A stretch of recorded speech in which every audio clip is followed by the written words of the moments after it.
Welcome to your Introduction to Leaving Cert History information video.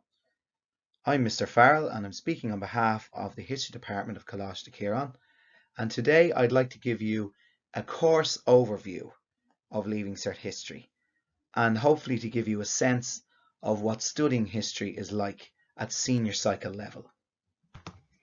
By the end of this video, hopefully many of your questions will have been answered, and if you want any further information, please ensure that you contact your own teachers or any history teacher in the school to get a little bit more of a deeper sense of Leaving Cert history. Here is a brief outline of the course, and in Coláiste Ciaráin we take the later modern history course. So this is history in the 19th and 20th centuries in Ireland and in the wider world. In all, we must study 4 topics, 2 Irish and 2 European or wider world. All topics are a 40 to 50 year time span. This is a deeper look at the course requirements. So in your 4 topics, one of them is a compulsory topic which is set by the Department of Education, and this changes every 2 years. This particular topic will be your documents-based question. Now, if your compulsory topic is an Irish one, then you only study 1 other Irish topic and 2 other European or wider world. Similarly, if the compulsory topic is a European or wider world, then you must study 1 other European and wider world and 2 other Irish topics. And just as an example, Leaving Cert 2023 compulsory topic is Northern Ireland 1949 to 1993.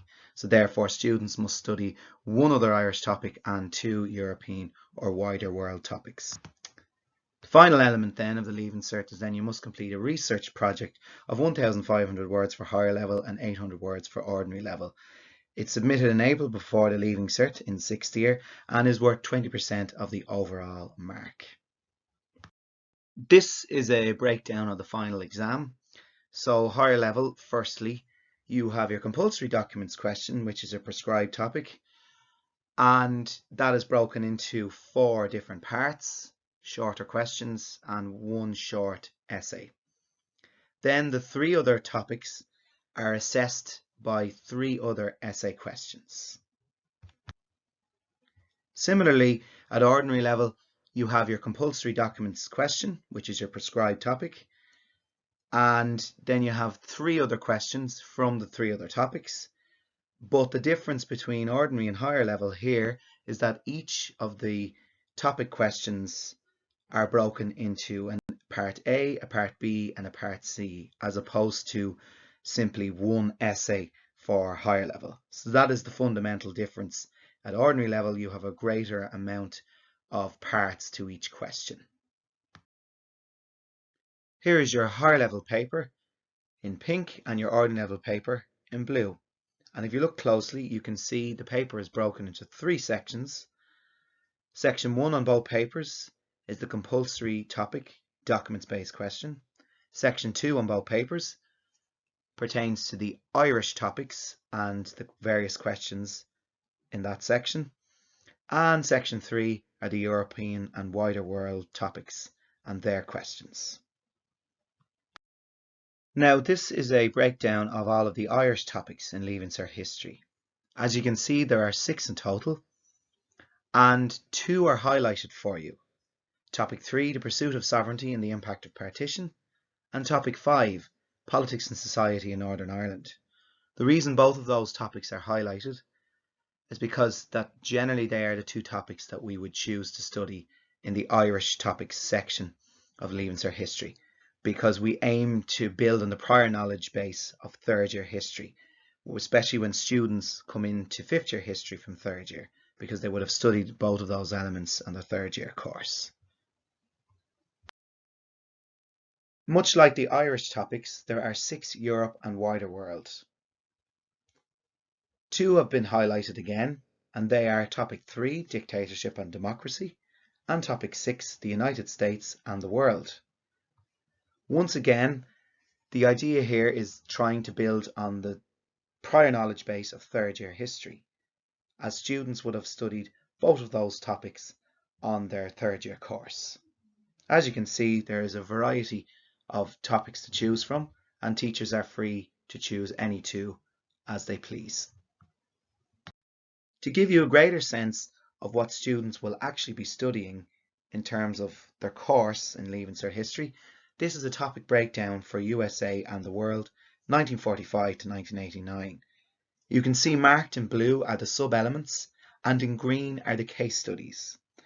And in each topic that students study, both the Irish and the European and wider world, they all have 3 case studies, which are of great importance in terms of the final assessment. Take a moment now to look at the various sub-elements and at the case studies in this particular topic.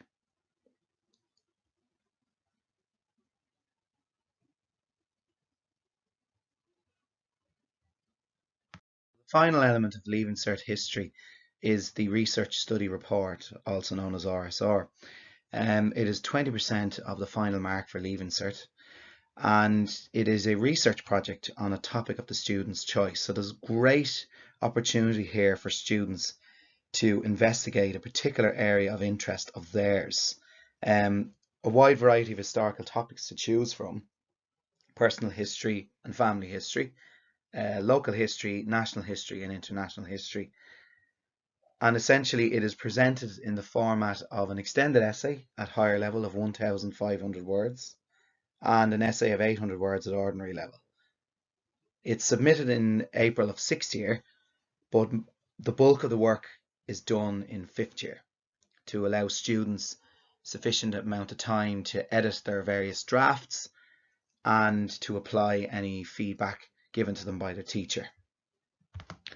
The key element here is that the students pick something that is a narrow focus. So for example, if they choose an historical character, that it is an aspect of their life, to allow for a deep investigation of that particular topic. You will now hear a student speaking about their own RSR and how their topic was very personal to them.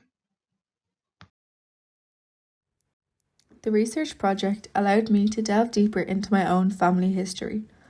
The title of my project was "What was Annie Norgrove's role in the 1916 Easter Rising?" Annie Norgrove was my great-grandmother who had an active role in the 1916 Easter Rising. Throughout my project, I developed key IT skills and analytical skills.